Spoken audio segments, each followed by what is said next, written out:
மிகவும் பிரியமான அருமையான பரிசுத்த சகோதர சகோதரிகள் உங்கள் யாவருக்கும் நம்முடைய பரலோகத்தின் பிதாவாகிய தேவனுடைய மகிமையும் பரிசுத்தமும் நிறைந்தவருடைய நல் நாமத்தினாலும் நம்முடைய அன்பின் ஆண்டவர் கர்த்தர் இயேசுவினுடைய விலையேறப்பெற்ற அவருடைய புண்ணிய நாமத்தினாலும் உங்கள் யாவருக்கும் கிருபையும் சமாதானமும் பெருக கடவுது என்கின்ற அன்பின் நல் வாழ்த்துக்களை நான் கூறிக்கொள்கிறேன். அதோடு அடியவனுடைய மற்றும் நான் சார்ந்திருக்கக்கூடிய சபையாரனுடைய அன்பையும் கூட உங்கள் மத்தியில் நான் தெரியப்படுத்திக் கொள்கிறேன். விசேஷமாக திருச்சி சபையினுடைய அங்கங்கள் மற்றும் மூப்பர்கள் அவங்களுடைய அன்பை தெரியப்படுத்தி இருக்கிறாங்க. அதையும் கூட உங்கள் மத்தியில் நான் தெரியப்படுத்திக் கொள்கிறேன். அருமையானவர்களே, தேவனுடைய கிருபையில் நம்ம பார்த்து வருகிறதான ஒரு சிறிய புத்தக தியானம் முறுமுறுப்பு. அறிமுகத்திலேயே நம்ம பார்த்திருந்தோம். இந்த முறுமுறுப்பு என்கின்ற இந்த வார்த்தை இடம் பெறக்கூடிய வசனத்தின் பகுதி. அதை பேசக்கூடிய அப்போஸ்தலராகிய யூதா எதை அடையாளப்படுத்தி இந்த முறுமுறுப்பு என்கின்ற இருதய நிலை உடைய அந்த குணத்தை உடையவர்களுடைய நிலையானது எவ்வளவு பெரிய ஆபத்துக்குள்ள கடந்து போகும், இரண்டாம் மரணத்துக்கு நேராக அவர்களை வழிநடத்தக்கூடிய ஒரு குணமாக இருக்கு என்பதை நம்ம கவனித்து நம்ம என்ன பண்ணோம்னா இந்த வசனத்தோடு தான் இந்த ஒரு புத்தக தியானத்தையே நம்ம ஆரம்பிச்சோம். அப்போ முறுமுறுப்பு என்று சொல்லும்போது அது திருப்தியற்ற மனநிலைமை, அதனால் நம்முடைய இருதயத்திலிருந்து வெளிப்படக்கூடிய அதிருப்தியின் வெளிப்பாடுகள், தீமை பேச்சுக்கள், முறுமுறுப்புகள், முனங்கல்கள் என்று நம்ம பார்க்கும்போது அது எவ்வளவு ஆபத்தானது. தேவனுடைய பிள்ளைகள் கிட்ட இந்த மாதிரியான சில குணங்கள் அவர்களையும் அவங்களுடைய ஒட்டுமொத்த நித்திய ஜீவனுக்கு உண்டான வாழ்க்கைக்கே ஆபத்தை உண்டு பண்ணக்கூடிய குணங்கள் என்றும் கூட நம்ம கவனிச்சோம். முற்றிலுமான அழிவை ஏற்படுத்தக்கூடிய குணம் என்று நம்ம கவனிச்சோம். அதுல விசேஷமா இந்த அதிருப்தியான மனநிலைமை என்பது எதுல வெளிப்படும் என்று நம்ம பார்க்கும்போதுதான் ஒரு முதல் உதாரணம் நம்ம பார்த்தோம், மிரியாம் மற்றும் ஆரோன். அப்போ இந்த மிரியாம் யாருக்கு அடையாளம் அப்படின்னா வழிநடத்தக்கூடிய பொறுப்பில் இருக்கக்கூடியவங்களுக்கான அடையாளம். மோசே எப்படி இருந்துட்டார், ஆனா மிரியாம் எப்படி இருந்துட்டாங்க என்று நம்ம கடந்த வாரத்துல பார்த்தோம். அப்போ எதற்காக மிரியாமுக்கு அந்த குணம் வந்தது? காரணம் தற்பெருமையும் குடும்ப பெருமையும் மாத்திரம் காரணம் அல்ல, மாறாக சுயநலம், பொறாமை என்று நம்ம கவனிச்சோம். இயல்பாகவே ஒரு ஊழியத்துல இந்த குணங்கள் எல்லாம் அனைவருக்குமே வருவதற்கான வாய்ப்புகள் இருக்கு. ஏன்னா கனமான ஊழியத்தினுடைய தன்மைகளை புரிந்து கொள்ள தவறும் போது, அதை ஒரு ஸ்தானமாக பாவிக்கும் போது, பார்க்கும் போது, ஒருவேளை அவைகளை எதிர்பார்க்கக்கூடிய காரியங்கள் நடைபெறாமல் போகும்போது யதார்த்தமாகவே அனைவருக்குள்ளேயுமே அந்த மாம்சம் என்ன ஆகும்? இப்படிப்பட்ட மனநிலைமையே ஒரு ஸ்பாபத்தை அங்க கொண்டு வரும். இதிலெல்லாம் ஒரு புது சிருஷ்டிகளாக நம்ம என்ன பண்ணணும்? ஜெயம் எடுக்கணும், ஜெயிக்கணும். ஜெயித்து நம்ம என்ன பண்ணணும்? இந்த மாதிரியான குணங்களை எல்லாம் நம்ம மேற்கொண்டு நம்ம கிறிஸ்துவனுடைய குண சாயலை நம்ம வளர்த்து கொள்ளக்கூடியவங்களாக இருக்கணும். அப்ப இதெல்லாம் நமக்கு போராட்டம் இருக்குது என்கின்ற அருமையான பாடத்தை நாம என்ன பண்ணோம்னா நம்ம பார்த்தோம். சரிங்களா? இப்ப அவைகள் இல்லாமல் இன்னும் இந்த முறுமுறுப்புக்கான சில உதாரணங்கள் கொடுக்கப்படுது. அவைகளையும் நம்ம பார்க்கலாம். போன முறை உதாரணம் 1 பார்த்தோம்.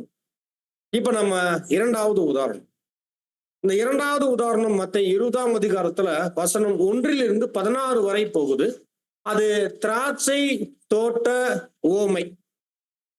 அதாவது திராட்சை தோட்டத்துல அந்த திராட்சை தோட்டத்தினுடைய எஜமான் அவர் ஒவ்வொரு மணி நேரங்கள்லையும் அவர் வேலைக்கு அமர்த்தின காரியங்களை நம்மளால பார்க்க முடியும். 1ஆம் மணி வேலையில, 3ஆம் மணி வேலையில, 9ஆம் மணி வேலையில, 11ஆம் மணி வேலையில என்று நம்ம என்ன பண்ண முடியும்? அந்த ஓமையில அந்த எஜமான் எப்படி ஊழியக்காரர்களை அமர்த்தினார் என்கின்ற அந்த முழு விபரங்கள் அங்க இருக்கும். அந்த ஓமையிலேயே அந்த வேலைக்கு அமர்த்தும் போது அந்த எஜமான் என்ன சொல்லுவாரு? நியாயமானபடி தக்கபடி கூலி தருவேன் என்று அவர் என்ன பண்ணிருப்பார்? முதல்ல வரும்போதே இந்த வார்த்தையை சொல்லியிருப்பார். அதற்கப்புறம் என்ன பண்ணுவார்? போய் வேலை செய்யுங்க. திருப்பி எஜமான் தோட்டத்தை விட்டு வெளியில போகும்போது சில பேர் வேலை இல்லாமல் இருப்பாங்க. ஏன் சும்மா இருக்கிறீங்க? எங்களுக்கு யாரும் வேலை தரல. சரி வாங்க நான் தாரேன் அப்படின்னு கூட்டு வரும்போது 11ஆம் மணி வேலையில கூட வர்றாங்க. அப்ப வேலையே எவ்வளவு மணி நேரம் தான்? 12 மணி நேரம் தான். சரிங்களா? ஆனா அந்த ஓமையில பார்க்கும்போது கடைசி மணி நேரத்துல வேலைக்கு வந்தவரும் இருக்கிறாரு, முதலாம் மணி வேலையில வேலைக்கு வந்தவரும் இருக்கிறார். அப்போ கடைசி வந்தவருக்கு எவ்வளவு கொடுக்கிறாரு? 1 பணம் கூலி கொடுக்கிறாரு. அப்ப முதல்ல வந்தவர் என்ன நினைச்சிருப்பாரு? கடைசியா வந்தவருக்கே 1 பணம் என்றால் கிட்டத்தட்ட எவ்வளவு நேரம் நான் வேலை பார்த்திருக்கிறேன்? ஃபுல்லா 12 ஹவர்ஸ் என்ன பண்ணிருக்கிறேன்? நான் வேலை செஞ்சிருக்கிறேன். அப்ப எனக்கு இந்த எஜமான் என்ன பண்ணுவாரு? 1 மணி நேரத்துக்கே 1 பணம்னா 12 மணி நேரத்துக்கு ஒரு 12 பணம் எனக்கு கொடுப்பார். இயற்கையா ஒரு யதார்த்தமா சொல்ல வரும். அது மாதிரி என்ன பண்ணிருக்க வாய்ப்பு இருக்கு. அந்த எண்ணங்கள் சிந்தனைகள் நமக்கு இன்னும் தாராளமா இன்னும் அதிகமா கொடுப்பார் என்கின்ற எண்ணங்கள் எல்லாம் அங்கு காணப்படும் போது அதெல்லாம் நடக்கல. உடனே என்ன ஆகுது? ஒரு அதிருப்தி. அந்த அதிருப்தியின் வெளிப்பாட்டுல முறுமுறுப்பு. யாருக்கு எதிரா? அந்த எஜமானனுக்கு எதிராகவே, அந்த எஜமானனுடைய செயல்பாட்டுக்கே எதிராகவே என்ன நடக்குது? அங்க ஒரு முறுமுறுப்பு அங்க நடக்குது என்கின்ற இந்த காரியத்தை ரொம்ப தெளிவாக நம்ம பார்க்க முடியும். அப்போ இந்த ஓமையை சீசர்கள் கிட்ட கர்த்தர் பேசுறார். கர்த்தர் என்ன பண்றாரு? சீசர்கள் கிட்ட பேசுறாரு. அப்ப இந்த ஓமையில ரொம்ப ஆழமா கையாளப்பட வேண்டிய விஷயம் இருக்கு. ஆனா அது நம்முடைய பாடம் இல்ல. இந்த புத்தகத்தின் பாடத்தோடு தான் நம்ம கடந்து போகணும். அப்ப இந்த புத்தகத்தில் இருக்கக்கூடிய பாடத்தோடு கடந்து போகும்போது நமக்கு என்ன இருக்கு அப்படின்னா, நம்மளுடைய வாழ்க்கையில ஏற்றத்தாழ்வுகள் என்பது என்ன இருக்கும்? இங்க இருக்கக்கூடிய ஒவ்வொருத்தருக்கு மத்தியிலுமே கூட என்ன இருக்கு? வாழ்க்கையில ஏற்றத்தாழ்வுகள் இருக்கு. வேலையில ஏற்றத்தாழ்வுகள் இருக்கு. படிப்புல என்ன இருக்கு? ஏற்றத்தாழ்வுகள் இருக்குது. ஒருத்தர் படிச்சிருப்பார், ஒருத்தர் படிச்சிருக்க மாட்டார். ஒருத்தர் வசதியா இருப்பார், ஒருத்தர் வசதியா இருக்க மாட்டார். ஒருத்தர் நல்ல நிலைகள்ல இருப்பார், ஒருத்தர் ரொம்ப கடினமான வறுமையான நிலைமையில இருப்பார். இப்படி பல்வேறு வகையிலான ஏற்றத்தாழ்வுகள் என்பது என்ன அங்க இருக்கும் என்று நம்ம பார்ப்போம். ஆனா எல்லாருமே எங்க இருக்கிறாங்க? இந்த அழைப்பில் காணப்படக்கூடிய நம்ம எல்லாருமே எங்க இருக்கிறோம் அப்படின்னா, கர்த்தருடைய தோட்டத்துக்குள்ள இருக்கும். இந்த சுவிசேஷ யுகத்துல தேவனுடைய சித்தத்தை செய்யும்படியாக ஒரே அழைப்புல தேவன் என்ன பண்ணியிருக்கிறார்னா, நம்ம எல்லாரையுமே கூட்டி சேர்த்திருக்கிறார். ஆனா நமக்கு மத்தியில என்ன இருக்கு? வித்தியாசங்கள் இருக்குது. அதெல்லாம் தனியா நம்ம பார்க்கணும். அதற்கெல்லாம் காரணங்கள் இருக்கு. ஆனா நம்ம என்ன பண்ணிருவோம் அப்படின்னா, முறையான பார்வை நம்ம பார்க்க தவறி, ஏன் நம்முடைய வாழ்க்கையில நம்ம இப்படி இருக்கிறோம்? கூடயே இருக்கிற சகோதரர் நல்லா இருக்கிறாரே, நம்ம ஒப்பிட்டு பார்த்து என்ன பண்ணுவோம்? ஒரு அதிருப்தி. நமக்கு மட்டும் ஏன் இவ்வளவு கஷ்டம் வருது? அவங்கெல்லாம் கஷ்டமே இல்லாம இருக்கிறாங்களே. நான் நல்லது தானே பண்ணினேன், ஆனா எனக்கு இவ்வளவு பிரச்சனை வருது. ஒண்ணுமே பண்ணல, அவங்களுக்கு நல்ல பேர் போகுது. அவங்க முழுக்க உலகத்துக்குள்ளதான் வாழ்றாங்க. ஆனா நான் முடிஞ்ச அளவுக்கு அர்ப்பணிச்சுதான் ஓடுறேன். ஆனா எனக்கு என்ன ஆகுது? கஷ்டங்களும் உபத்திரவங்களும் பாடுகளும் வருது. இப்படின்னு என்ன வாழ்க்கையில சில ஏற்றத்தாழ்வுகளை நாம பார்த்து பிறருடைய விஷயங்களையும் ஒப்பிட்டு பார்த்து இதுல நம்ம அநேக சமயத்துல என்ன ஆயிடுறோம்னா அதிருப்தி ஆயிடுறோம். நம்முடைய தனிப்பட்ட வாழ்க்கையிலையும் அப் அண்ட் டவுன் வரும்போது என்ன ஆகுது? ஒரு பெரிய சோர்வுகள், தளர்வுகள், முறுமுறுப்பு எல்லாம் வந்துருது. நினைச்ச காரியம் நடக்கலன்னா எடுத்த உடனே நம்ம என்ன சொல்லுவோம்? நமக்கு நாமே என்ன பதில் சொல்லுவோம்? ஒரு பெருமூச்சு விடுவோம் இல்லைங்களா? அல்லது உச்சு கொட்டுவோம் இல்லைங்களா? யோ என்ற ஒரு வார்த்தை வருதா இல்லைங்களா? எதிர்பார்த்தே நடக்கல என்று உடனடியான ஒரு அதிருப்தியான மனநிலைமை வெளியாகுதா இல்லைங்களா? இப்படி நம்மளுடைய விஷயத்திலையும் அந்த ஏற்றத்தாழ்வுகள்ல ஒரு அதிருப்தி. அப்ப நமக்கு எப்படி இல்ல? நம்முடைய இருதயமானது ஒரு சீரான நிலைமையில இல்ல. பவுல் சொல்றாரு இல்லைங்களா? எனக்கு வாழ்ந்திருக்கவும் தெரியும், எனக்கு தாழ்ந்திருக்கவும் தெரியும். அப்படின்னா என்ன சொல்ல வர்றாரு? நம்மளால முடியுமா இன்னைக்கு? நம்மளால சொல்ல முடியுமா? ஏன்? நம்ம இருக்கிற நிலைமையிலே வளர்ந்து போகணும் அப்படின்னு இந்த மாம்சம் என்ன பண்ணிரும்? நமக்கு நிறைய சமயத்துல அதனுடைய விருப்பத்தையே முன்வைக்கும் போது அதன்படியே நம்ம நடந்து பழகிடுறோம். அதை திருப்திப்படுத்தியே பழகிடுறோம் இல்லைங்களா? அப்ப அதுல தேவன் ஒரு உண்மையான தேவனுடைய பிள்ளைகளுக்கு அவர்களை உருவாக்கக்கூடிய ஏற்பாட்டுல சில அனுமதிகளை அவர் அனுமதிக்கும் போது, ஒரு வியாதியோ, ஒரு கஷ்டமோ, ஒரு வறுமையோ, இதெல்லாம் வரும்போது உண்மையான தேவனுடைய பிள்ளைகள் என்ன பண்ண மாட்டாங்கன்னா, முறுமுறுக்க மாட்டாங்க. ஆனால் ஆனால் பொதுவா என்ன நடந்துரும் அப்படின்னா, உடனே ஒரு அதிருப்தியான ஒரு வெளிப்பாடு என்ன பண்ணிடுவோம், நம்ம வெளிப்படுத்துவோம். ஆனா அந்த அதிருப்தியான வெளிப்பாடு அது யாருக்கு எதிராக போகுதுன்னா, தேவனுக்கு எதிராக போகுது. எஜமானுக்கு எதிராக என்ன ஆகுது? அது போகுது என்பதை நம்ம என்ன பண்ணிக்கணும்? நாம புரிந்து கொள்ளணும். இந்த அழைப்புல தேவன் நம்மளை அழைத்திருக்கும் போது நாம் தேவனை நம்பி நம்ம என்ன பண்ணணும்? இந்த உடன்படிக்கையின் ஜீவியத்தை நம்ம ஜீவிக்கணும். தேவனை நம்பி சார்ந்து நம்ம இந்த ஓட்டத்துல நம்ம ஓடணும். சரிங்களா? இதுல நம்மளுடைய விஷயத்திலையும் சோர்ந்து போகக்கூடாது. பிறரை கம்பேர் பண்ணி பார்த்தும் என்ன பண்ணிடக்கூடாது? ஒரு சோர்வுக்குள்ள போயிடக்கூடாது. இது ரெண்டுமே நடக்குது நம்ம மத்தியில. சரிங்களா? ஆனால் ஒவ்வொருவருக்குமே இந்த அழைப்புல அடிப்படை என்ன தெரியுமா? கான்செக்ரேஷன், அர்ப்பணிப்பு தான் அடிப்படை. ஒருத்தர் பெரிய வசதியானவராக வர்றாருன்னு வைங்களேன், அவருக்கு என்ன? அவருக்கு பக்கத்திலேயே ஒரு ஏழ்மையில காணப்படக்கூடிய ஒவ்வொரையும் தேவன் அழைத்து 2 பேரையும் பக்கத்துல வச்சிருப்பார். இதுல பெரிய சோதனை யாருக்கு தெரியுமா? எல்லாம் இருக்கக்கூடியவருக்கு. ஏன் அப்படின்னா, எல்லாம் இருக்கக்கூடியவர் பக்கத்திலேயே இருக்கக்கூடிய ஒரு ரொம்ப அருமையான ஏழ்மையான நிலையில் ஒன்றும் இல்லாத சகோதரனுக்கு மத்தியில தேவன் அவரை வைக்கும் போது, அவர் அவருக்குரியவைகளையும் தேவன்ட்டு அர்ப்பணிச்சிருக்கும் போது அவர் என்ன பண்ணணும்?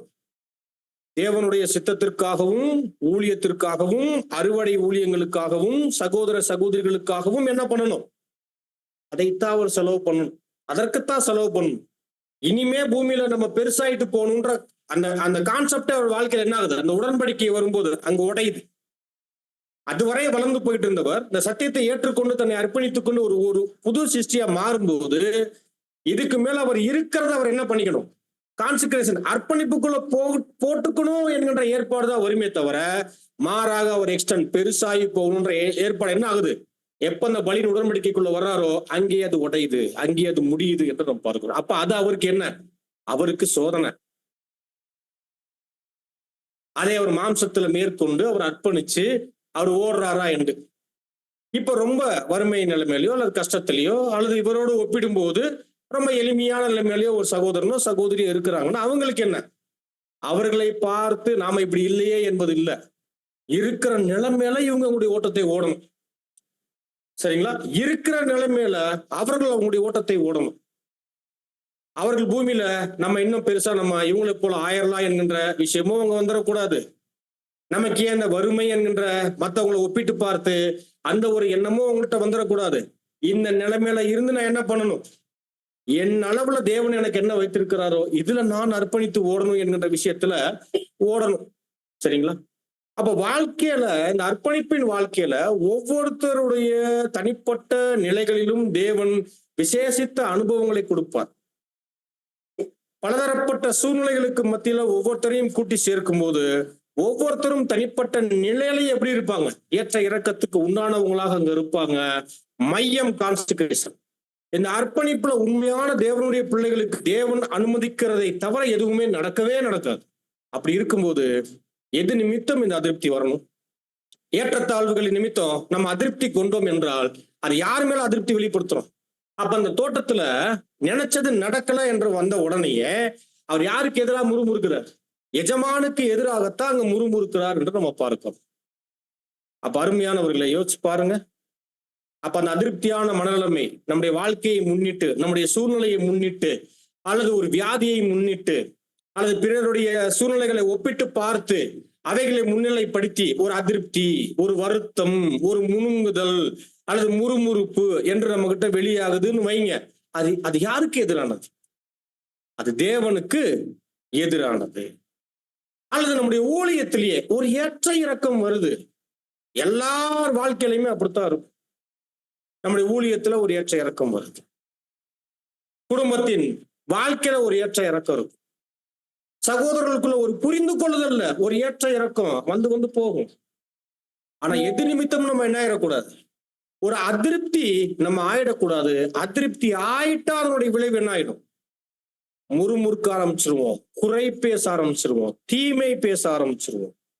ஆனா இந்த இடத்துல பார்க்கும்போது அருமையானவர்களே, தேவனுக்கே எதிராக, கர்த்தருக்கே எதிராக முறுமுறுக்கக்கூடியவங்களாக இருந்துட்டாங்க, நம்ம இருந்துருவோம் அப்படின்றதுதான் என்ன இந்த இடத்துல நம்ம பார்க்கக்கூடியவர்களாக அங்க இருக்கிறோம்.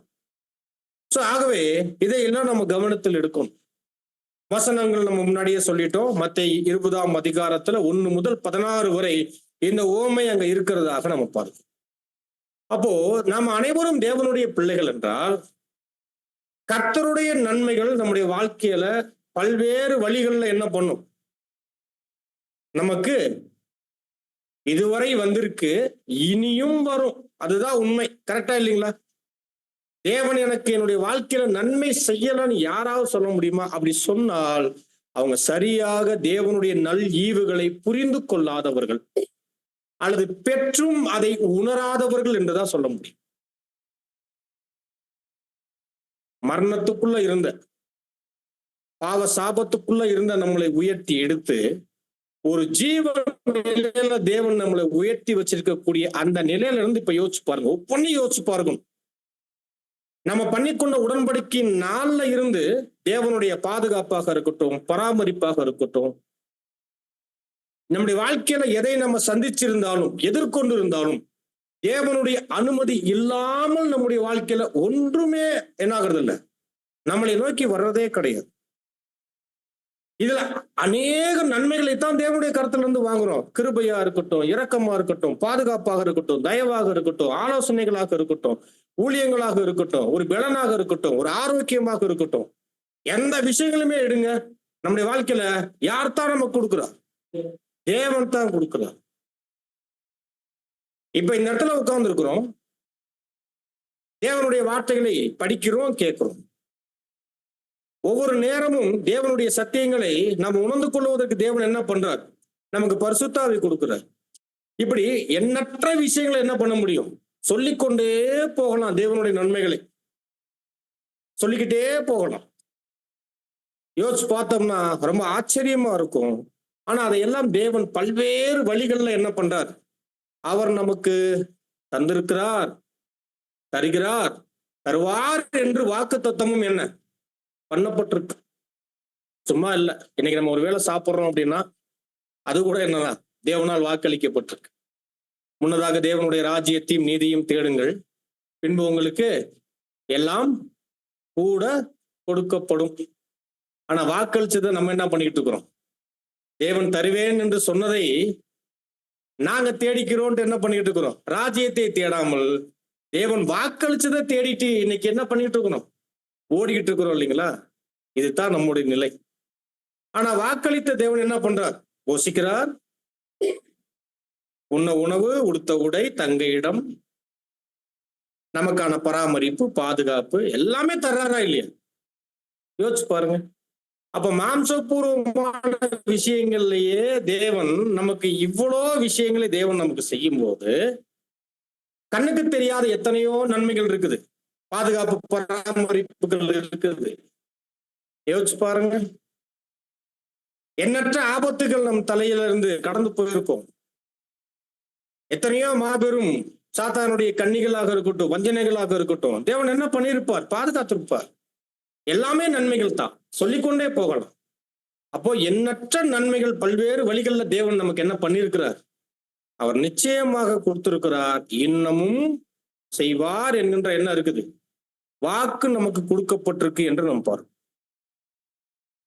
அப்ப இந்த எண்ணம் இருந்தா நம்ம தேவனுக்கு என்ன சொல்லுவோம்? நன்றி சொல்லுவோம். உதாரணத்துக்கு ஒரு வியாதி வருதுன்னு வைங்க, அப்ப கூட ஒரு புது சிருஷ்டி, அப்பா உங்களுடைய அனுமதி இல்லாம என் வாழ்க்கையில இது வராது என்று தேவனுக்கு நன்றி சொல்லுவாங்க. அல்லது ஒரு ஆரோக்கியமான ஒரு நிலையில ஒரு மகிழ்ச்சியான ஒரு தருணம் வருதுன்னா தேவன் அதை அனுமதிக்கிறார் என்று அர்த்தம். இப்படி ஏற்றத்தாழ்வுகளை கூட தேவன் நமக்கு நடத்தக்கூடிய வழிநடத்துதலின் பார்வையில இருந்து தேவன் என்ன காரண காரியத்திற்காக இவைகளை அனுமதிக்கிறார் என்று ஒரு புது சிருஷ்டி கவனிக்கும் போது, பார்க்கும்போது, அதுல தேவனுடைய மேலான நோக்கத்தை உணர்ந்து கொள்ளும் போது அவங்க என்ன பண்ணுவாங்க? நன்றி சொல்லுவாங்க.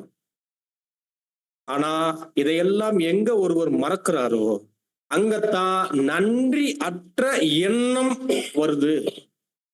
நம்ம தேவனுக்கு நன்றி சொல்றோமா? பொதுவா நன்றின்னு சொல்றது வேற, பொதுவா நன்றின்னு சொல்றது வேற. அந்த நன்றி கூட எப்படி வரும் தெரியுமா? நம்முடைய இருதயம் கழித்து இருக்கும் போது, நம்ம நினைச்சதெல்லாம் நடந்திருக்கும் போது, விரும்பினதெல்லாம் நடந்திருக்கும், அதை நம்மளா நோக்கி ஓடி நம்ம என்ன பண்ணியிருந்திருப்போம், எல்லாத்தையும் நம்முடைய வாழ்க்கையில கொண்டு வந்து வச்சிருப்போம். இப்ப என்ன பண்ணுவோம்? சந்தோஷமா எப்ப பார்த்தாலும் தேவனுக்கு நன்றி நன்றின்னு தான் சொல்லுவோம். அந்த நன்றி வேற, அது வேற. தேவனுடைய பிள்ளைகள் தேவனுக்கு சொல்லக்கூடிய நன்றிகள் அது வேற. அது உணர்வு பூர்வமா, உண்மையா உணர்ந்து தேவனுடைய எல்லா நன்மைகளையும் அவர்கள் பெற்று அனுபவித்து அவங்க என்ன பண்ணுவாங்க? அதற்காக நன்றி சொல்லுவாங்க. அப்படி ஒவ்வொரு நாளும் அவங்க என்ன பண்ணுவாங்கன்னா, அந்த நாளினுடைய முடிவுல கூட தேவனுடைய ஒட்டுமொத்த வழிநடத்துதலை எண்ணி கூட அவங்க நன்றி சொல்லித்தான் அந்த நாளையை கூட அவங்க முடிப்பாங்க. நன்றி சொல்லி முடிப்பாங்க. ஒவ்வொரு நாள்லையும் தேவன் செஞ்சிட்ட நன்மைகள், எவ்வளவு நன்மைகள் எல்லாவற்றையும் நினைவு கூர்ந்து அதை தேவ சமூகத்துல சொல்லி நன்றி சொல்லுவாங்க. அப்படின்னா அவங்க எப்படிப்பட்ட உணர்வுல இருப்பாங்க? தேவனுடைய பிள்ளைகள் எப்படி இருப்பாங்க? ஆனா இதற்கு நேர் எதிராக மாபெரும் ஒரு அதிருப்தி நம்முடைய வாழ்க்கையில இருக்கக்கூடிய ஏற்ற தாழ்வுகளின் நிமித்தமே நம்ம கிட்ட வருதுன்னு வைங்களேன். அப்போ நாம நன்றி அற்றவர்களாக என்ன ஆகிறோம்? நாம இருக்கிறோம் என்ற அர்த்தம். இந்த எண்ணங்களை நம்ம மனதுக்குள்ள அனுமதிக்காமல் இருக்கணும். தேவனுடைய பிள்ளைகளாகிய நாம இந்த மாதிரியான எண்ணங்களை அனுமதிக்க கூடாது. இந்த தாட்டே என்ன ஆகக்கூடாது, நம்ம மைண்ட்ல இல்லாதபடிக்கு நம்மளை பாதுகாத்து கொள்ளணும். இதுல ரொம்ப கவனமா இருக்கணும், ரொம்ப திடமா இருக்கணும். எது நடந்தாலும் தேவனுடைய பார்வையில, மேற்பார்வையில, வழிநடத்துதல்ல, பராமரிப்புல, பாதுகாப்புல மட்டும்தான் நடக்குது.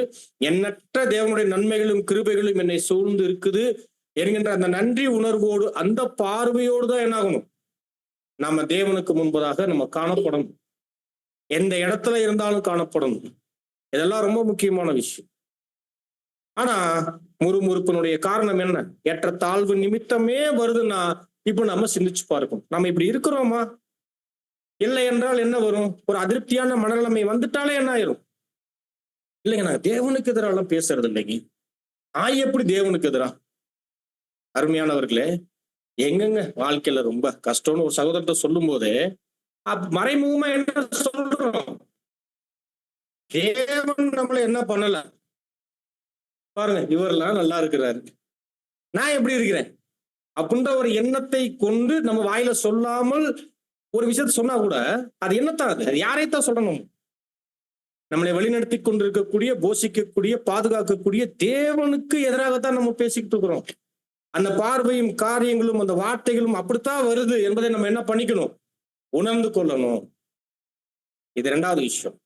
மூன்றாவது விஷயம், அருமையானவர்களே, கர்த்தர் எங்க பேசுறார் அப்படின்னா, அவருடைய ஊழியத்தினுடைய பிந்தைய காலங்கள்ல அவர் பேசுறார். ரொம்ப முக்கியமா அவருடைய ஊழியம் ஏறத்தாழ முடிவை நோக்கி போய்கிட்டு இருக்கும்போது கொஞ்சம் வீரியமான வார்த்தைகள், உபதேசங்கள் எல்லாமே அவர் பேச ஆரம்பிப்பார். அதெல்லாம் நம்ம எங்க பார்க்கலாம்னா, சுவிசேஷ புஸ்தகத்துல யோவான்ல பார்க்கலாம். யோவான்ல பார்க்கும்போது ரொம்ப வீரியமான சத்தியங்கள், உபதேசங்கள் வரும்போது அது சீசர்களுக்காக இருக்கட்டும், அப்போஸ்தலர்களுக்கு மத்தியில இருக்கட்டும், அது ரொம்ப வீரியத்தோடு இருக்கும். அப்ப ஒரு வார்த்தை பேசுறாரு கர்த்தர் இயேசு. என்ன சொல்றாரு? வாசிங்க, யோவான் சுவிசேஷம் 6ஆம் அதிகாரத்துல 42வது வசனம் வாசி.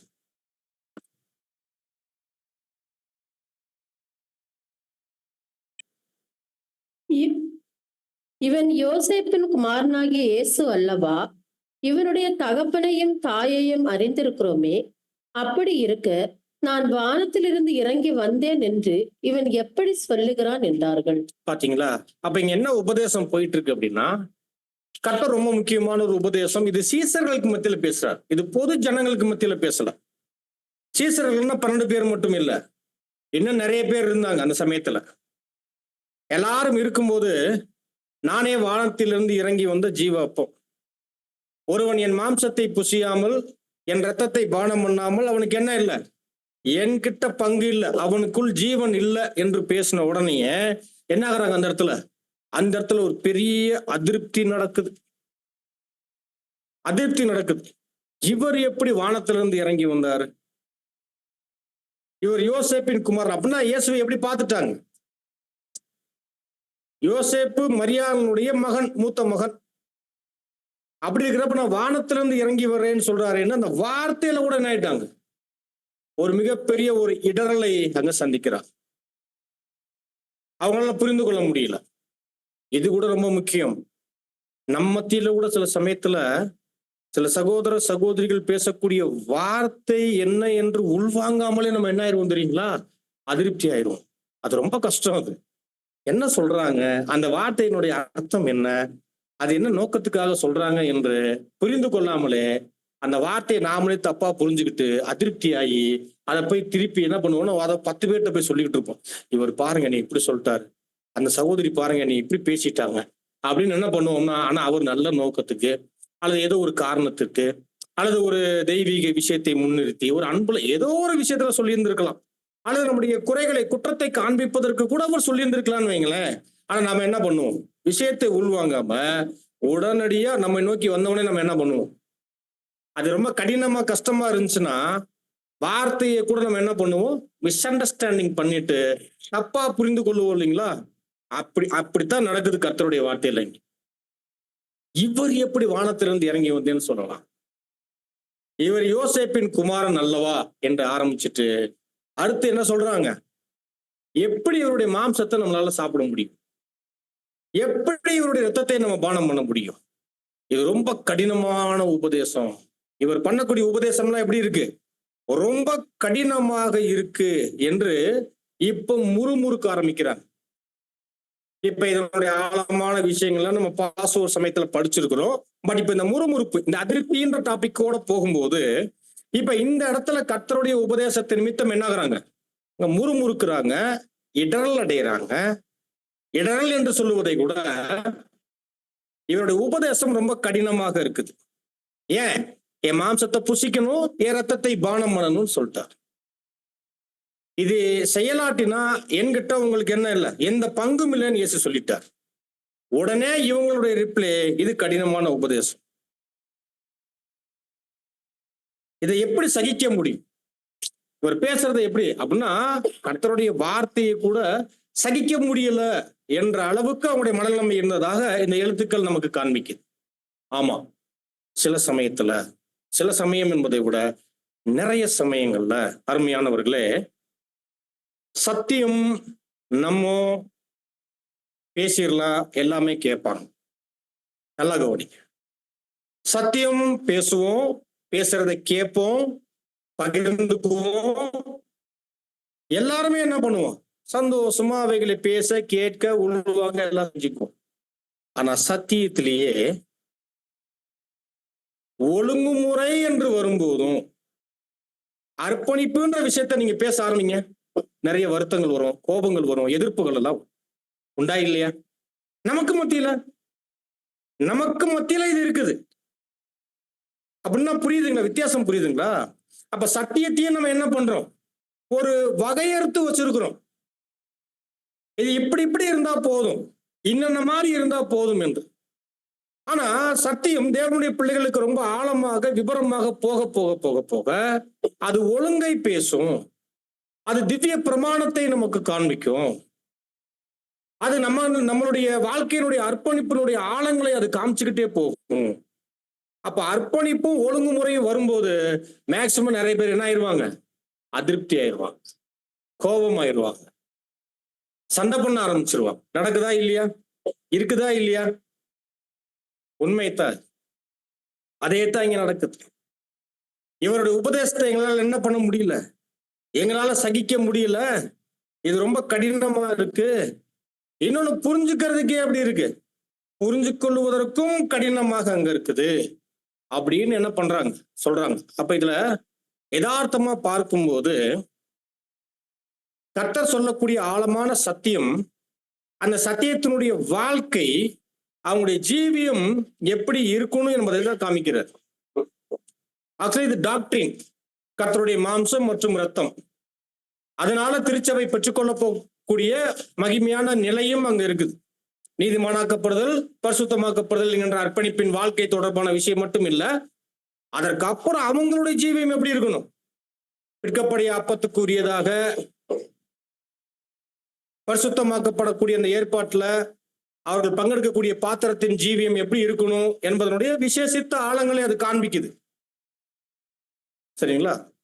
அப்போ இது இந்த மாதிரியான ஜீவியம், இந்த மாதிரியான ஒரு விசேஷித்த வாழ்க்கை, அது நல்ல பேர் புகழை கொடுக்குமா? இப்ப கர்த்தர் ஒரு வாழ்க்கையை வாழ்ந்தார் இல்லைங்களா, 3 வருஷ வாழ்க்கை, அர்ப்பணிப்பு வாழ்க்கை. அந்த வாழ்க்கை கர்த்தர் இயேசு அந்த விசேஷித்த அர்ப்பணிப்பு வாழ்க்கையை அந்த இஸ்ரேல் ஜனங்களுக்கு மத்தியில் வாழும்போது கர்த்தருக்கு பேர் புகழ் ஏதாவது கிடைச்சிச்சா? கனம் கிடைச்சிச்சா? வெகுமதி கிடைச்சிச்சா? எதுவுமே இல்லை. சரி, என்ன கிடைச்சிச்சு அவருக்கு? நிந்தை. என்ன வந்துச்சு? நிந்தை தான் வந்துச்சு. அவமானம் தான் கர்த்தருக்கு என்னாச்சு? அவமானம் தான் வந்துச்சு. அப்போ கர்த்தருடைய சீசர்களுக்கும் அவருடைய உபதேசத்தை கேட்டு நடக்கும்போது வாழும்போது அவங்களுக்கும் என்னதான் இருக்குது? அவங்களுக்கும் நிந்தை இருக்குது, பூமியில அவமானங்கள் இருக்குது. அப்ப இதுவும் நமக்கு என்ன ஆகிறது இல்லை, இதுவும் நமக்கு பிடிக்காது. நிந்தைனா நம்ம என்ன ஆயிடுவோம்? முறுமுறுப்பெல்லாம் தாண்டி என்ன பண்ணிடுவோம், அதிருப்தியினுடைய உச்சத்துக்கு போய் நம்முடைய செயல்பாடுகள் எல்லாம் அது வேற மாதிரி மாறிடும். இது மாம்சம், நம்முடைய மாம்சம், அது தாங்க முடியாது. நிந்தை, அவமானம், ஏச்சு பேச்சு, குற்றச்சாட்டு, பொய்யா சொல்றது, இதெல்லாம் வந்துட்டா என்ன ஆயிருவோம்? உடனே அதிருப்தி, உடனே அதிருப்தி. அந்த அதிருப்தியினுடைய வெளிப்பாடு உடனே என்ன ஆயிரும்? முறுமுறுப்பு, குறை பேசுறது, தீமை பேசுறது, இப்படியே என்ன பண்ணிடுவோம் நம்ம. ஆமா, போக ஆரம்பிச்சிடும். அப்போ கர்த்தருடைய வாழ்க்கை அந்த 3 வருஷமா விசேஷமா எப்படிதான் இருந்துச்சு? சிலுவையில் அவர் ஜீவன் போகும் வரை நிந்தை ஓயல, குற்றச்சாட்டுகள் ஓயல அந்த இடத்துல. அப்போ இவர் சொல்ற உபதேசத்தை கடைபிடிச்சா இந்த நிந்தை நமக்கு வந்துருமே. ஐயோ, இது நமக்கு நிறைய நம்முடைய வாழ்க்கையில இடர்பாடுகளை எல்லாம் கொண்டு வரும், சமூகத்துல நிறைய இடர்பாடுகளை எல்லாம் கொண்டு வரும். ஏன்னா நமக்கு மத்தியிலே ஒரு சகோதரன் ஒரு வார்த்தையை சொல்லிட்டு அது பரவிருச்சுன்னு வைங்களேன், அந்த பார்வை தான் பார்ப்பாங்க கடைசி வரைக்கும். ஒரு 10 பேர், ஒரு 2 பேர்ட்ட ஒரு வார்த்தை சொன்னீங்கன்னா அந்த 2 பேர் 40 பேர்ட்ட சொல்லுவாங்க. 40 பேர் என்ன பண்ணிடுவாங்க? எல்லா வேலையும் செஞ்சு முடிச்சிருவாங்க. அத்தனை பேர் நம்மளை எப்படி பார்ப்பாங்க? என்னதான் பார்த்து என்னதான் சிரிச்சு கை கொடுத்துட்டு போனாலும் அவரு போய் திருப்பி என்ன பண்ணிட்டு இருப்பார்? என்னத்தை கேள்விப்பட்டாரோ, என்னத்தை சொன்னாங்களோ அதைத்தான் அவரும் பேசிக்கிட்டு இருப்பார். அப்ப இதெல்லாம் நமக்கும் தெரிய வரும்போது எவ்வளவு கஷ்டமா இருக்கும், எவ்வளவு ஒரு மனசுல ஒரு நெருக்கடியான நிலைமைகள், தர்ம சங்கடமான நிலைமைகள், ஒரு நிந்தை, இதெல்லாம் வரும் இல்லைங்களா? அப்ப ஐயோ, இதெல்லாம் இடர்பாடு. நம்ம என்ன நினைப்போம்? எங்க போனாலும் எனக்கு நல்ல பேர் இருக்கணும், எங்க போனாலும் எனக்கு என்ன வேணும்? எனக்கு கனம் வேணும், நல்ல வரவேற்பு இருக்கணும். இப்படித்தான் நம்ம என்ன பண்ணுவோம்? விரும்புவோம் இல்லைங்களா? நிந்தையை விரும்புவோமா? அவமானத்தை விரும்புவோமா? ஆனா கர்த்தருடைய உபதேசத்தை கேட்டு அதன்படி வாழ ஆரம்பித்தால் அது வாழ்க்கையிலேயே நமக்கு அது எப்படித்தான் இருக்கும்? கடினமா தான் இருக்கும். அதனாலதான் இந்த சுவிசேஷ யுகத்தினுடைய அழைப்பு 2000 வருஷமா என்ன ஆகிட்டு இருக்கு? அது போய்கிட்டு இருக்கு. ஏன் நிறைய பேர் நிந்தையை விரும்புறது இல்ல, அவமானத்தை விரும்புறது இல்ல, கர்த்தருடைய உபதேசத்தை ஏற்றுக்கொண்டு அதன்படி வாழக்கூடிய விஷயத்துல நிறைய இடர்பாடுகள் இருக்கு என்று என்ன பண்றாங்க? கொஞ்சம் அப்படியே அட்ஜஸ்ட்மெண்ட், அப்படியே கொஞ்சம் அட்ஜஸ்ட் பண்ணி என்ன பண்ணிக்கலாம், நம்ம அப்படி இப்படி இடத்துக்கு தகுந்தார் போல அப்படியே மேம்போக்கா ஒவ்வொருத்தட்டையும் எப்படி பழகிக்கலாம், ஆளுக்கு தகுந்த மாதிரி அப்படி எப்படி நம்ம போயிடலாம். நமக்கு ஏன் அந்த கஷ்டம் அப்படின்னு என்ன பண்ணிடுவோம்? போயிடலாம். ஆனா உண்மையான கர்த்தருடைய சீசர்களுக்கு அப்படி இல்லை. அப்ப மேக்சிமம் நிறைய சமயத்துல இது என்ன வந்துருது, கிறிஸ்துவனுடைய சிலுவையின் நிமித்தம், கிறிஸ்துவனுடைய சிலுவையின் நிமித்தம் நமக்கு என்ன இருக்குது, நிந்தை இருக்குது. நிந்தைய யாரு விரும்ப மாட்டாங்க? நம்மளும் கூட விரும்ப மாட்டோம். ஆனால் அதை வெறுத்து வேணாம் என்று நம்ம ஒதுக்க முடியாது. அதுதான் நமக்கு அருளப்பட்டிருக்கு. புரியுதுங்களா? விரும்ப மாட்டோம், கடினம் தான். ஆனாலும் தேவன் அனுமதிக்கிறாரு. கிறிஸ்துவின் சிலுவையின் நிமித்தம் நமக்கு என்ன இருக்கு, நிந்தைகள் இருக்கு, அவமானங்கள் இருக்கு என்று நமக்கு ஒரு புரிதல் வரும்போது, தேவனே உங்கள் சித்தம், அப்பா உங்க விருப்பத்தின்படி அப்படின்னு நம்ம என்ன பண்ணணும், ஒப்பு கொடுத்து நாம கடந்து போகணும். அவமானத்தை என்ன பண்ணிக்கணும், சகிச்சு பழகிக்கணும். என்ன பண்ணிக்கணும், ஆண்டவரையே அவமானப்படுத்தினாங்க, தூண் துப்புனா எவ்வளவு அவமானம், எவ்வளவு அவமானம், உண்மையா இல்லையா? என்னை யாரும் நம்ம மூஞ்சில காரி துப்ப மாட்டாங்க, ஆனா அதை விட பயங்கரமா பார்வை பார்ப்பாங்க. இருக்கா இல்லையா? பார்வையிலையும் காரியங்கள்லையும் அது போல அனுபவங்கள் வரும். அப்ப நம்ம என்ன பண்ணிக்கணும் அப்படின்னா, சகிச்சு பழகிக்கணும். ரொம்ப அருமையான வார்த்தை இல்லைங்களா? நம்ம சகிக்கிறதும் இல்ல, சகிக்கிறது எப்படி என்று நம்ம என்ன பண்றது இல்ல, பழகிறதும் இல்லை. அப்படி இருக்கக்கூடாது. மாறாக நம்ம சகித்து பழகணும். அதே சமயத்துல நாமளே என்ன பண்ணிக்கணும்னா, வெறுமையாக்கி கொள்வதற்கு பழகிக்கணும். ஆனா இதெல்லாம் நமக்கு என்ன ஆகுறது இல்ல, விருப்பம் இல்ல. நான் ஏன் இப்படி இருக்கணும், நான் ஏன் இந்த மாதிரி இருக்கணும், அது எனக்கு தேவையில்லை, எனக்கு அவசியம் இல்லை அப்படின்ற இந்த எண்ணங்கள் இருக்குல்ல, இந்த மாம்சத்தின் எண்ணங்கள், இந்த குரல்கள் வருது இல்லைங்களா? இதுதான் நம்மளை என்ன பண்ணிடுதுன்னா, கிறிஸ்துவின் நிமித்தம் வரக்கூடிய நிந்தனைகளுக்கு நம்மளை என்ன பண்ணிடுது, தூரமாக அங்க கொண்டு போயிருது என்று நம்ம பார்க்கிறோம். பவுல் சொல்றாரு பாருங்க, வாசிக்கலாம். எபிரேயர்ல 13ஆம் அதிகாரத்துல 13வது வசனம். எபிரேயர் 13:13.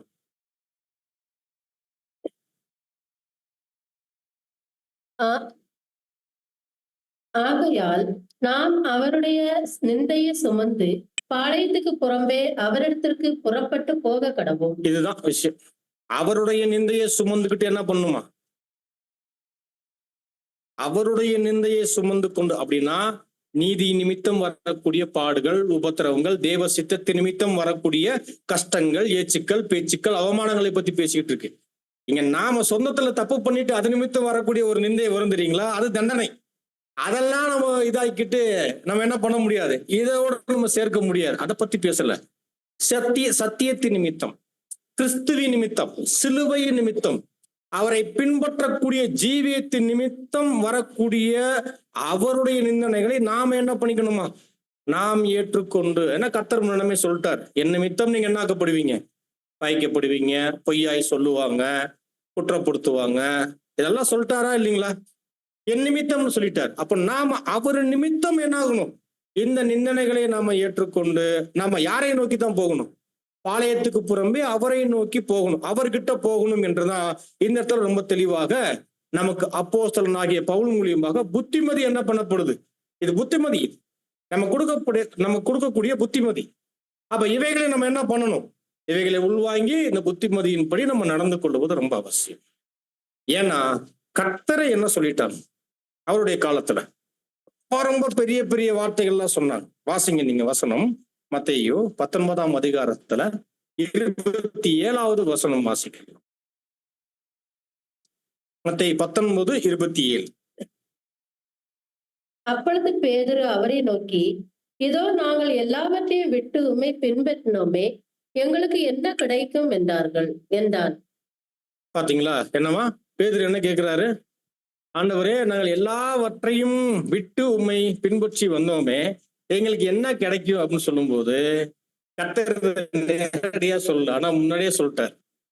ஏன்னா கர்த்தருக்கு என்ன கிடைச்சு தெரியுமா, இந்த பூமியில அவர் ஊழியம் செய்யும் போது கர்த்தரை பிசாசு பிடிச்சவன் அப்படின்ற என்ன சொன்னாங்க, பிசாசு பிடிச்சவன், பெயல் சபூலின் தலைவனாக அங்க இருக்கிறான். அது மட்டும் இல்ல, ஆக்சுவலி அதுக்கு ஒரு விளக்கம் கொடுக்கப்படுது. இவர் மனநலமை பாதிக்கப்பட்டவர்கள்லாம் என்ன பண்ணிருக்கிறாங்க, அது மாதிரியான விஷயங்கள் எல்லாம் வந்திருக்கு. ஏன்னா அவர் ஆள் என்ன இல்ல, ஆளும் சரியில்லை, பேச்சும் சரியில்லை, ஏன்னா கடினமான உபதேசம், என் மாம்சத்தை புசித்து என் ரத்தத்தை பானம் பண்ணணும்னாலே அங்க ஆட்டோமேட்டிக்கா என்ன வந்துருது, ஐயோ ஒரு பேச்சு சரியில்லைங்க, ஆள் சரியில்லைங்க, ஒரு மனநலம் பாதிக்கப்பட்டிருங்க, ஆட்டோமேட்டிக்கா வந்துருமா? புரிந்து கொள்ளுதல் தவறா இருந்துச்சுன்னா என்ன ஆயிடும்? வந்துருமா வராதா? நிச்சயமாக அங்க வரும். என்னைக்கும் உண்மையான சத்தியம் கடந்து போகும்போது பாபிலோன் நம்ம இப்ப என்ன பண்ணிடுறாங்க? நரகம் இல்லையா அப்படின்னு உடனே என்ன பண்ணிடுறாங்க? நம்மள என்ன பண்ணிடுவாங்க? நம்மளும் மனநலம் பாதிக்கப்பட்டவங்க தான். யாருக்கு முன்னாடி? கிறிஸ்தவர்களுக்கு முன்னாடி நம்மள என்ன சொல்லிடுவாங்க? இவங்கெல்லாம் சரியில்லாத ஆளுங்க, நல்ல உபதேசம் பண்றவங்க அப்படின்னு நம்மளையும் என்ன பண்ணிடுவாங்க? இந்த லிஸ்டுக்குள்ள கொண்டு வந்துருவாங்க. உண்மையான சத்தியம்லாம் பேச ஆரம்பிச்சாலும் சொல்ல ஆரம்பிச்சாலும் சொல்லிடுறாங்க இல்லைங்களா? இதே போலத்தான். அப்ப கர்த்தரை இந்த மாதிரி பல விஷயத்துல இது பண்றாங்க. அதே போல அவருடைய வாழ்க்கையும் அவருடைய பாதையும் எப்படி இருந்துச்சுன்னா, உலகத்துக்கு நேர் ஆப்போசிட்டா இருந்துச்சு கர்த்தருடைய வாழ்க்கை. அது மட்டும் இல்ல, அவருடைய ஜீவியமும் அவருடைய உபதேசங்கள் கூட எப்படி இருந்துச்சுன்னா, இந்த உலகத்துக்கு நேர் ஆப்போசிட். அப்ப இந்த உலகத்துல இருக்கிறவங்க என்ன பண்றாங்க? கொஞ்சம் கூட ஒட்டாத, இந்த உலகத்துக்கு ஒட்டாத உபதேசங்களும் போதனைகளுமாக இருக்குதே, இவருடைய வாழ்க்கையும் அப்படித்தானே வாழ்ந்துகிட்டு இருக்கிறாரு அப்படின்னு என்ன பண்றாங்க? அதனால கர்த்தரை இந்த மாதிரியான பார்வைகள் எல்லாம் பார்க்கறாங்க. ஆக்சுவலி நம்மளையும் எப்படிதான் பார்க்கணும். நம்மளுடைய ஜீவியத்தையும் நம்மளுடைய அர்ப்பணிப்பையும் ஒருவர் பார்க்கும்போது கூட இதைத்தான் சொல்லுவாங்க, ஐயோ இவங்கெல்லாம் உலகத்துக்கு செட் ஆக மாட்டாங்க. ஏன்? நம்ம பரலோகத்தை நோக்கி ஓடிக்கிட்டு இருக்கிறோம். கர்த்தருடைய அடிச்சுவடுகளை பின்பற்றி போகும்போது இந்த உலகமும் உலகத்தில் இருக்கிறவைகளை புதிய சிருஷ்டிகள் தங்களுக்கு தடையாக வச்சுக்க மாட்டாங்க. உலக ஆசாபாசங்களையோ அல்லது உலகத்தினுடைய ஆஸ்திகளையோ செல்வ செருக்குகளையோ என்ன பண்ணிக்க மாட்டாங்க. மகிமையான ஆசீர்வாதத்துக்கு, நித்தியமான ஆசீர்வாதத்துக்கு அழிஞ்சு போகிறவர்களை தடையாக வச்சுக்குவாங்களா? வைக்க மாட்டாங்க. ஆனா உலகம் என்ன சொல்லும்? உலகத்தை விட்டுருங்க, இன்னைக்கு நம்மத்திலேயே பரவலா என்ன ஆயிடுச்சு? உலகம் பிழைக்க தெரியாதவர்கள் நம்மளை சொல்லும். நம்மத்தில இங்க பிரச்சனை இல்ல, ஜீவிக்கணும் இல்ல, வாழணும் இல்ல, ஏணும் இல்ல, இதை செய்யணும் இல்ல, அதை செய்யணும் இல்ல, நம்ம என்ன பண்ணணும்? தப்பு இல்லைங்க, போலாம். இதெல்லாம் என்ன ஆயிரும்? வருது இல்லைங்களா? இதெல்லாம் நம்முடைய வாழ்க்கையில செயல்முறைக்கு வரும்போது யாருமே சொல்ல மாட்டாங்க. ஆனா கர்த்தருடைய வாழ்க்கை உலகத்திற்கு நேர் எதிரானது. ஒரு உண்மையான புதிய சிருஷ்டிகளுடைய வாழ்க்கையும் கூட எப்படித்தான் இருக்கும்? உலகத்திற்கு நேர் எதிராகத்தான் அங்க இருக்கும் என்று பார்க்கும். நேர்மாறாக அங்கு. அதனாலதான் கர்த்தரை பின்பற்ற வரும்போதே சீசர்கள் எல்லாம் எதை விட்டுட்டு வந்திருக்கிறாங்க. அதான் பேதுரு சொல்றாரு, ஆண்டவரே உம்மை நிமித்தம் நாங்க என்ன பண்ணிட்டோம்? எல்லாவற்றையும் விட்டு வந்தோம் அப்படின்னு சொல்றாரு. இப்ப பேதுரு சொல்ற இந்த வார்த்தையே இன்னைக்கு நமக்கெல்லாம் எத்தனை பேருக்கு இடர்ல இருக்கும் தெரியுங்களா? என்னது? எல்லாவற்றையும் விட்டு வரணுமா? எல்லாவற்றையும் விட்டு வரணுமா? ஆமா, இந்த அழைப்பு அதுதான். அழைப்பு அதுதான். இந்த விடுதல் எதை குறிக்குது?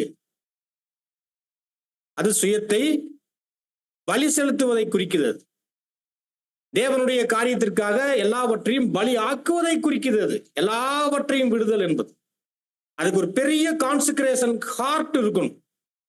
முழுவதுமான அர்ப்பணிப்பினுடைய இருதயம், இந்த இருதயத்தை முற்றிலும் சூழ்ந்திருந்தால் ஒழிய இந்த ஏற்பாட்டுக்குள்ள எல்லாவற்றையும் விட்டு கர்த்தரை பின்பற்ற முடியாது.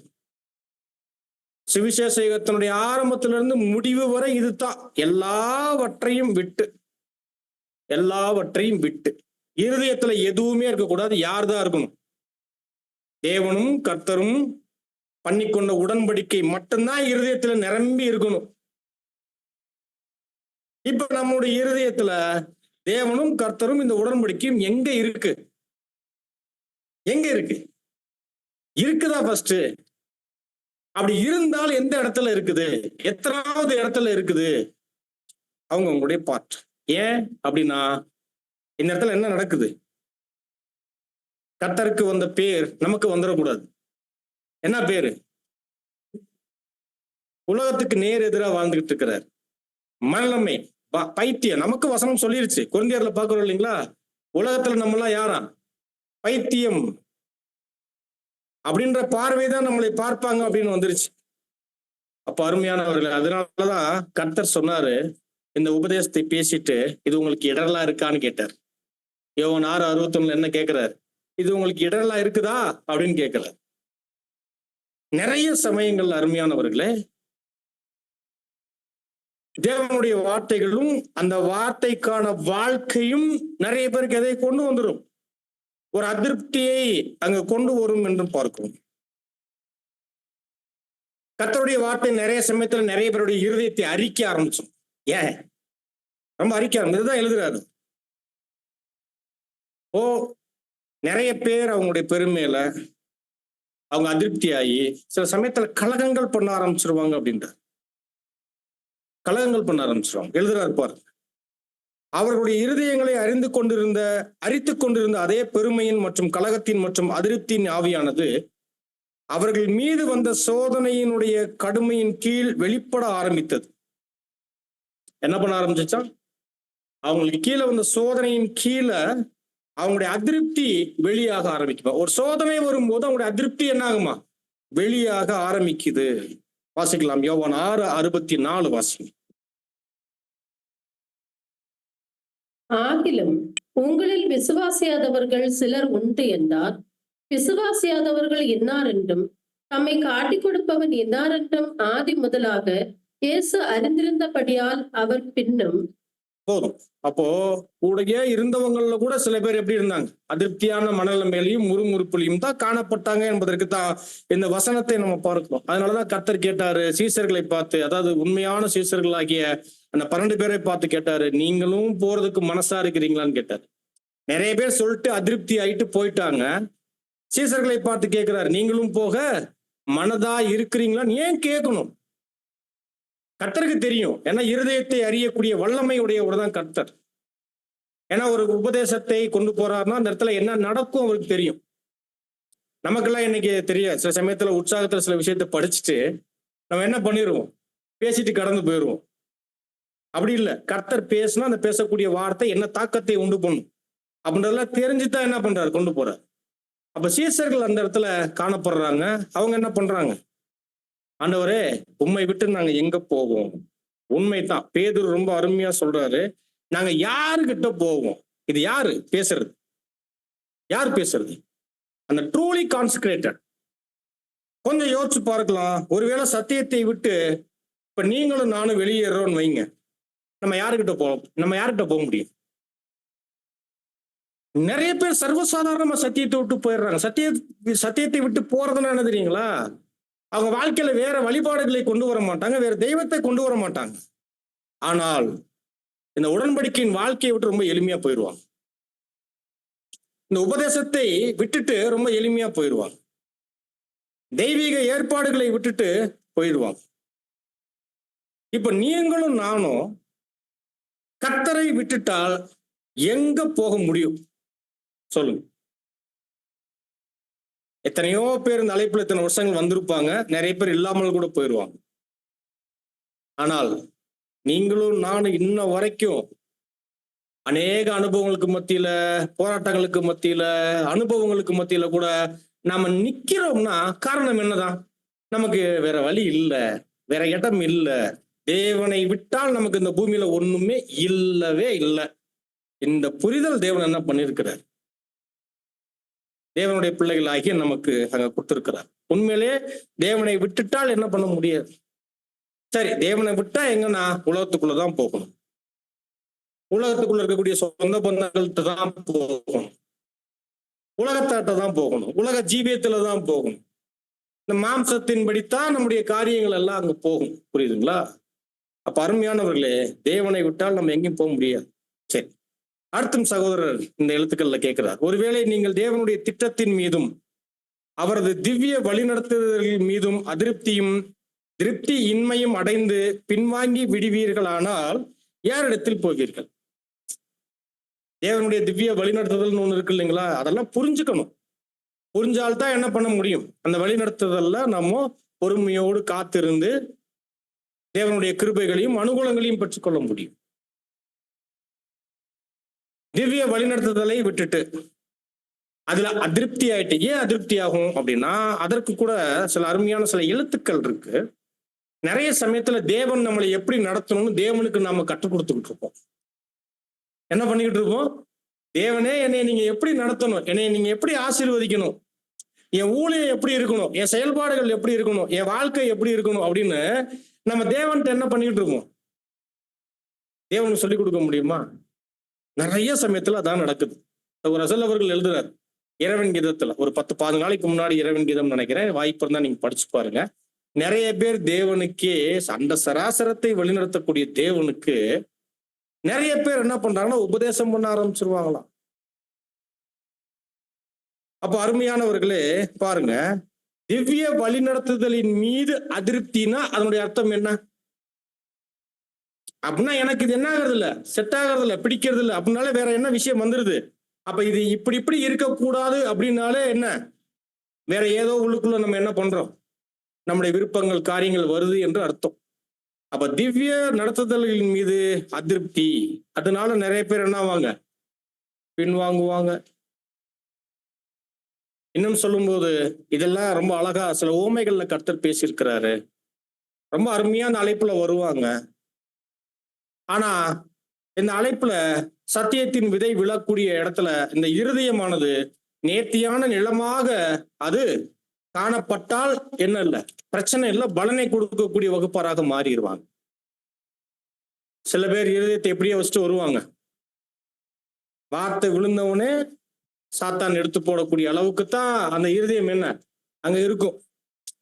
வார்த்தை உள்ளே அப்படின்னா உள்ளேயே போகாது, எதை விழுந்தவனே டக்குன்னு எடுத்து போடக்கூடிய வேலைன்னா யோசிச்சு பாருங்க. கேட்போம், அப்படியே விட்டுட்டு அல்லது உள் வாங்கக்கூடிய ஒரு நிலை கூட இல்லாத அளவுக்கு நம்முடைய ஜீவியம் போகுதுன்னு வைங்களேன். அந்த ஜீவியம் எப்படி இருக்கும், இது மாதிரியும் இருக்கும். சில பேர் விதை உள்ள போகும், ஆனா ஆழம் கொள்ளாது, கற்பாறை. வெயில் ஏறின உடனேனா என்ன, பூமியில சில தேவைகள், சில சூழ்நிலைகள், சில காரியங்கள். ஒரு சகோதரன்லாம் திடீர்னு 3 மாசமா ஆளக்கானோம், 3 மாசமா ஆளக்கானோம்.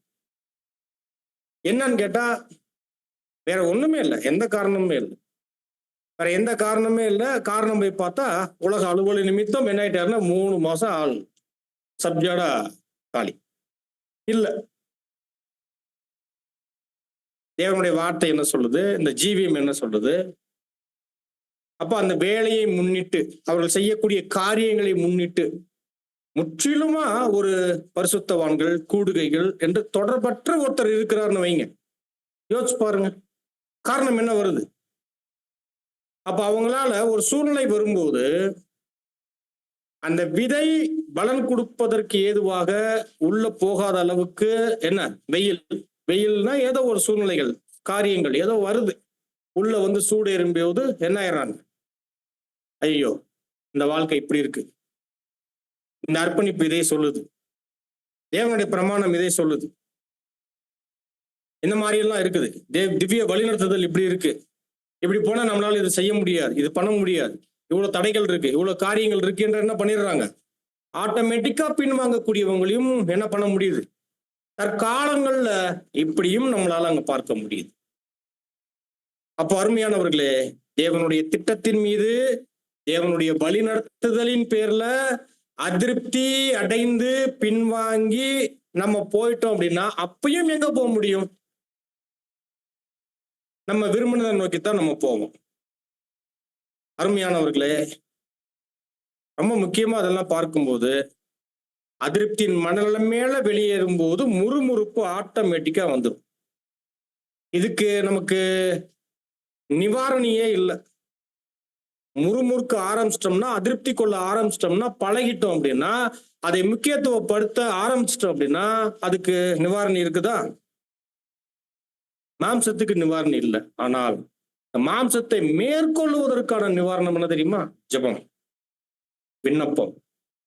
இதெல்லாம் வரும்போது ஜெபத்திலையும் விண்ணப்பத்திலையும் தேவன்கிட்ட போய் தங்கி தரித்து, சில சமயங்கள்ல உபவாசம் கூட இருக்கணும். இன்னைக்கு நம்ம மத்தியில உபவாசம் என்பது கூட இல்லை. மாம்சத்தை ஒடுக்குவதற்கு உபவாசம் ரொம்ப முக்கியம். மாம்சத்தை ஒடுக்குறதுன்னா என்ன அர்த்தம்?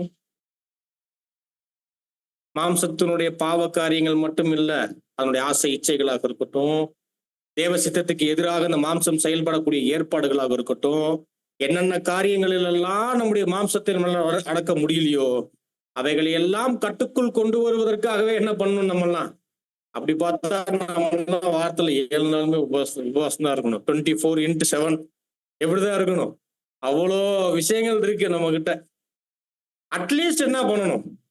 நம்முடைய ஜீவியத்தை முன்னிறுத்தி நாமளே எப்படி இருக்கிறோம்னா நம்முடைய வழிநடத்துதல்ல ஒரு அதிருப்தியான மனநிலைமை கொண்டு நம்ம வழிவிலகி போகாதபடிக்கு ஒருவேளை அதனுடைய சாயல்கள் நம்முடைய வாழ்க்கையில தெரியுதுன்னா உடனடியா என்ன பண்ணிடணும்னா ஜெபம் விண்ணப்பம் போய் நம்ம என்ன பண்ணிடணும், தேவன்கிட்ட கிருபைகள் உதவிகள் வாங்குவதற்கான முயற்சிகளை பண்ண ஆரம்பிச்சோம். வேணாம், தேவனே இது ஆபத்தானது. உங்களுடைய நடத்துதல், உங்களுடைய திவ்ய காரியங்கள், உங்களுடைய ஏற்பாடுகள், உங்களுடைய திட்டங்கள், இதன் மீது நான் எப்போதுமே அதிருப்தி ஆயிடக்கூடாது. என்னை நீங்க எப்படி வேணாலும் நீங்க நடத்துங்க. உங்களுடைய கரத்துல நான் காணப்படணும், உங்களுடைய வழிநடத்துதல்ல நான் காணப்படணும். அது என்ன மாதிரியான நிலைகள், காலங்கள், சூழ்நிலைகள், அனுபவங்களாக இருந்தாலும் தேவனே என்னை நீங்கள் நடத்துங்க, அதற்கான மனநிலைமையை கொடுங்க, பலன் கொடுங்க அப்படின்னு நம்ம என்ன பண்ண ஆரம்பிச்சோம். ஜெபத்திலையும் விண்ணப்பத்திலையும் நம்ம போய் தேவன்கிட்ட நாம அதற்கான வழிகளை, உதவிகளை, கிருபைகளை நம்ம பெற்றுக்கொள்ளக்கூடியவர்களாக அங்க இருக்கும். ஆகவே அருமையானவர்களே, இந்த முறுமுறுப்பு என்பது இன்னும் பல விஷயங்கள்ல, பல கோணங்கள்ல என்ன ஆகும்னா அது வெளிவரும். அது நமக்குள்ள இருந்துதான் வெளிவரும். அது மேக்சிமம் அது மாம்சத்தின் செயல்பாடுகளுக்கு உரியவைகளாக தான் அங்க இருக்கும். சுயநலம் சார்ந்ததாக தான் அங்க இருக்கும். அதிருப்தியின் வெளிப்பாடாக அங்க இருக்கும். அதனுடைய வளர்ச்சி, குறை, குற்றம், தீமை பேசுதல், அதிருப்தியான மனநிலைமையினுடைய செயல்பாடுகள் என்று அது என்ன ஆகும், வளர்ந்து வீரியத்தோடையே அது போய்கிட்டு இருக்குன்னு பார்க்கிறோம். ஆகவே அருமையானவர்கள், இந்த நாள்ல ஒரு 2 உதாரணங்கள் நம்ம என்ன பண்ணியிருக்கோம், நம்ம பார்த்திருக்கோம். இந்த 2 உதாரணங்கள் கூட நமக்கு நிறைய அருமையான பாடங்களை நமக்கு கற்றுக் கொடுக்கக்கூடியதாக இருக்குது. சரி, இப்படி நம்ம அந்த முறுமுறுப்பை பத்தி பார்த்துக்கிட்டே போனோம்னா நிறைய இருக்கு. மாம்சத்தை எடுத்து முன்னிறுத்தி பார்த்தோம்னா என்ன இருக்குது, நிறைய இருக்குது. ஆனா ஓரளவுக்கு நம்ம புரிஞ்சுக்கிட்டோம் இந்த முறுமுறுப்பு எப்படி ஆகுது, இந்த அதிருப்தியான மனநிலைமை என்ன ஆகுது, பெரிய அளவுல ஏதோ ஒரு வகையில அது வெளியே வந்துகிட்டே இருக்கும் என்று. அப்ப நம்முடைய வாழ்க்கையில இந்த முறுமுறுப்பை எப்படித்தான் நம்ம நிப்பாட்டுறது அப்படின்றத நம்ம என்ன பண்ணலாம், அடுத்து வரக்கூடிய வாரங்கள்ல நம்ம பார்க்கலாம். ஆகவே தேவன் நம் அனைவருக்கும் அவருடைய கிருபையான ஆவியை தந்து இந்த அதிருப்தியான மனநிலைமை இல்லாதவர்களாக தேவனுடைய கரத்தில் ஒரு திருப்தியோடு மன மகிழ்ச்சியோடு காணப்படக்கூடிய தேவனுடைய பிள்ளைகளாக ஒவ்வொரு நாளும் முன்னேறி செல்வதற்கு நம் யாவருக்கும் தேவன் கிருபையும் இரக்கமும் தயவும் பாராட்டி ஆசீர்வதித்து வழிநடத்துவாராக. ஆமென்.